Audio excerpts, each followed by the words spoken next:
Bismillahirrahmanirrahim. Assalamualaikum warahmatullahi wabarakatuh. Waalaikumsalam warahmatullahi wabarakatuh. Alhamdulillah wa nusalli ala rasulillah. Bismillahirrahmanirrahim wa alaihi natawakkal.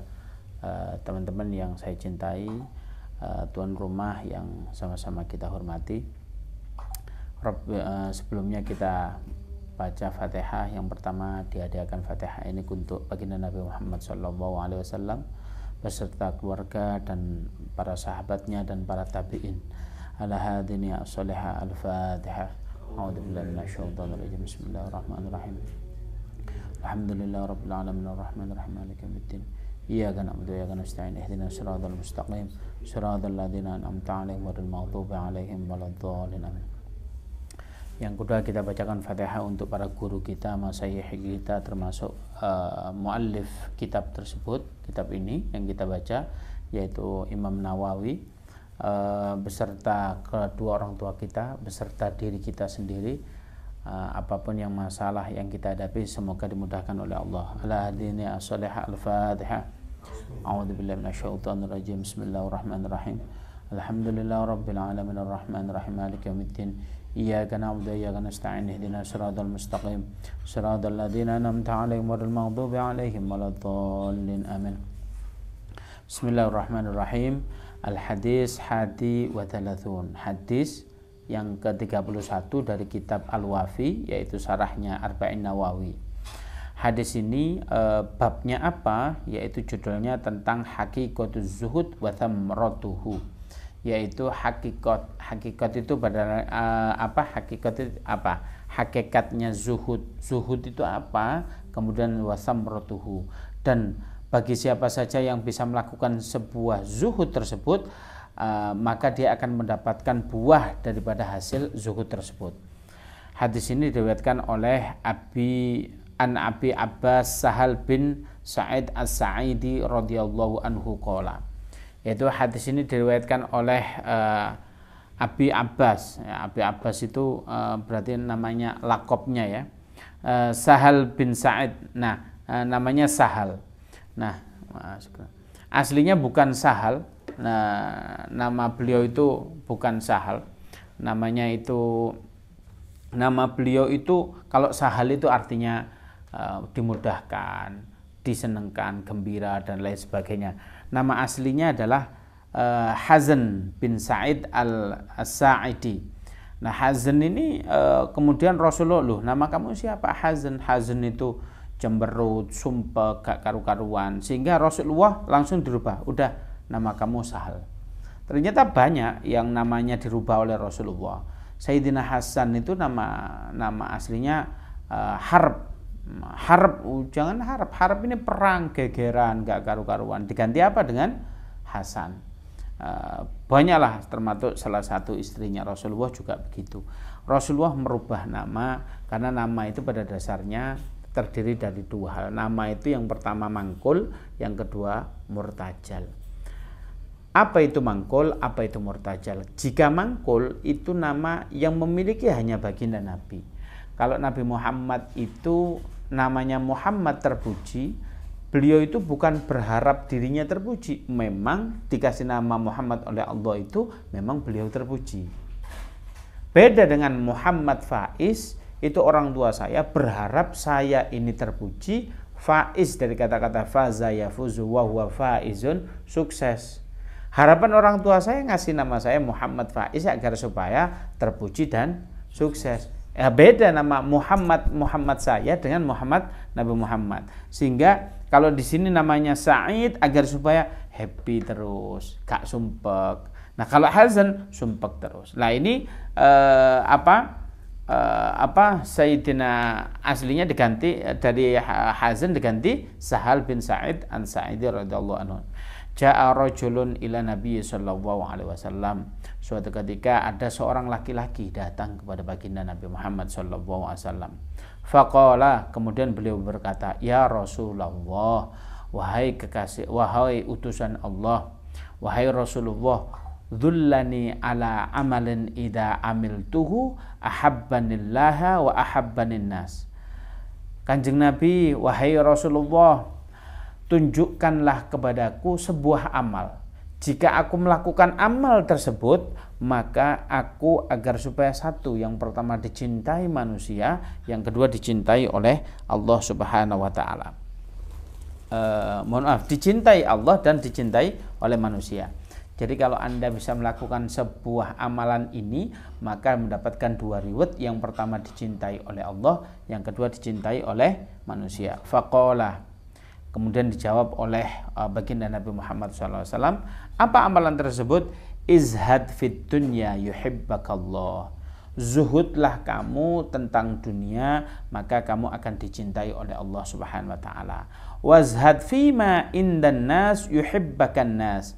Kemudian kamu juga zuhudlah kepada manusia, maka kamu akan dicintai oleh manusia. Hadisun hasan. Hadis ini riwayatnya derajatnya hasan, rawahu Ibnu Majah, yang diriwayatkan oleh Ibnu Majah. Wa ghairuhu, dan yang lain, bi asanadihi hasanatun. Maka yang lain juga meriwayatkan, riwayatnya derajatnya hadisnya juga hasan. Kita akan mengupas tuntas tentang hadis ini. Hadis ini diriwayatkan oleh salah satu sahabat dekatnya Rasulullah. Kebetulan Rasulullah didatangi oleh sahabat, dan sahabat itu meminta sebuah amalan. Ya Rasulullah, aku ini ibarat kata curhat ya, aku ini bisa nggak sih engkau kasih amalan agar supaya Allah senang kita dan manusia juga cinta kepada kita. Sebab kalau kita hidup penuh dengan cintanya Allah, itu gampang. Sampai Rasulullah itu kan sering doa itu begini, Allahumma inni as'aluka hubbak. Lah ini berarti Allah fakir atas cintanya Allah. Ya Allah, aku minta cintamu. Wa yuhibbu man yuhibbuk, dan cintanya orang-orang yang mencintai Allah. Dan kalau antum termasuk orang yang mencintai Allah, makanya Rasulullah fakir atas cinta antum. Wal amalul ladzi yuballighuna hubbak, dan amalan apa yang menjadikan kalau aku beramal ini menjadikan cintamu turun kepadaku. Nah, ini amalannya itu banyak, tapi kita membahas tentang sekarang ini apa, yaitu zuhud. Jadi kalau kita bisa zuhud, maka kita akan dicintai oleh manusia, oleh Allah Subhanahu wa taala, dan dicintai oleh manusia. Sekarang kita akan membahas apa itu zuhud. Kalau di sini zuhudnya ada 2. Yang pertama zuhud fid dunya, kemudian zuhud indan nas. Zuhud yang pertama tentang dunia, zuhud kepada manusia. 2 hal yang akan kita bahas. Zuhud fit dunia. Zuhud itu jangan sampai kita salah kaprah dalam memaknainya. Contoh memaknai gini, zuhud itu ya sudah, tinggal di hutan. Kita nggak mau duniawi, tinggal di gunung. Itu bukan zuhud itu. Antum mau apa ini? Yang ke hutan sendiri itu apa namanya? Bukan, yang kita apa ini? Bukan struggle, apa namanya ini? Apa? Survival begitu. Nah, itu bukan. Zuhud itu bukan begitu. Zuhud itu adalah menjadikan dunia tidak di hati kita. Saya ulangi. Zuhud itu adalah dunia tidak di hati kita. Banyak definisi zuhud oleh para ulama. Karena zuhud itu beda ulama, beda mendefinisikan. Di antaranya adalah jangan sampai zuhud itu dunia itu ada pada diri kita, pada hati kita, sehingga boleh kalian mencari dunia itu, tetapi dunia itu taruh di tangan kita. Contoh begini, ada seseorang pakai baju bagus. Kalau dia merasa mulia atas baju itu, maka dia tidak zuhud. Ada loh orang yang dikatakan namanya Imam Ats-Tsauri. Imam Ats-Tsauri ini kayanya gak umum, Pak. Kaya suwo gepol. Sampai suatu ketika didatangi oleh seseorang. Imam, engkau ini katanya orangnya zuhud banget ini. Bahkan engkau itu imamnya orang-orang zuhud itu antum. Tapi saya datang ini menyesal. Kenapa? Ternyata engkau kaya banget. Oh iya, saya itu zuhud. Kaya saya itu zuhud. Kok bisa? Iya, kalau saya nggak zuhud, nanti aku itu mendekati raja sehingga aku itu minta-minta. Ternyata apa? Kalau kekayaan kita tidak menjadikan kita apa? Oh iya, saya kaya. Biar tidak yatakaffafuna bainan nas. Tidak aku minta-minta terhadap manusia. Bagus. Ya enggak? Jadi apa? Kekayaan kita itu tidak di hati. Ciri-ciri orang kekayaannya tidak di hati. Jika kekayaan itu diambil oleh Allah, tidak sakit hati. Kita contoh tukang parkir itu, pagi-pagi lapangannya kosong. Ya, anggap aja pas gak didunyo, kan ngono kan? Tiba-tiba siang datang Fortuner, datang Alphard, bahkan Ferrari datang. Wah, ditata rapi. Tanggung jawab kalau dikasih pas itu rezeki kita, oh ditata, dijaga. Ayo ini siapa? Ini bener nggak ini punya kamu? Oh dijaga. Sore-sore pada pulang semua kosong. Nggak sakit hati itu bapak-bapak ya nggak? Tukang parkir nggak sakit hati. Begitulah konsep zuhud. Jika kalian merasa dunia itu ada di hati, maka itu sudah tidak zuhud. Namanya apa? Hubbud dunya. Berarti apa? Sudah mencintai dunia berlebih. Bahkan ada namanya penyakit namanya wahan. Apa itu wahan? Wahan itu hubbud dunya wa karahatul maut. Mencintai dunia berlebih dan apa? Takut akan kematian. Dan itu penyakit sudah tren zaman sekarang. Itu apa? Takut ini miskin.